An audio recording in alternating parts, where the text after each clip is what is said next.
Honourable member for Little Bow, followed by Stony Plain. Thank you, Mr. Speaker. Today I'm pleased to rise and tell you about a success story in Little Bow riding. It's not of just one person or one company, but it's about an entire community, Nobleford. The village is just 20 kilometres north of Lethbridge, and if you ever have the opportunity, I please ask you to swing by and see what the village has to offer.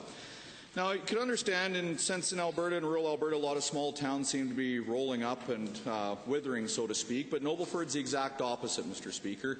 They've gone from 600 people in 2006 to 1,300 people in the last census.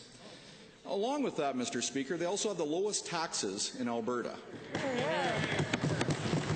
Can you imagine, Mr. Speaker, having a house that's worth $330,000, the assessment on it, and only paying $1,000 for your taxes? It's not a bad idea. Some great things to have. One of the other things, Mr. Speaker, is I was happy to be invited April 12th to their fire hall opening, and it just goes to show you how a well-connected local decision-making can be done correctly in rural Alberta. Mr. Speaker, they built the fire hall. They're under budget. They'd saved enough money. They paid for over half of it before the building was even constructed, and they don't even have a loan on it.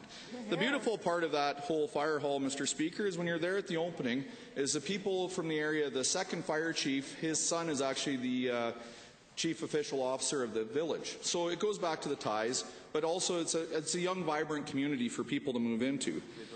I think one of the beautiful things there, yes, they do have schools also.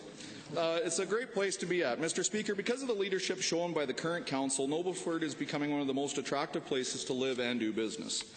Mr. Speaker, it's also encouraging to see so many young families move back to this village and raise their family in the atmosphere of rural Alberta, knowing their kids are going to be safe and can walk around town safely without any concerns.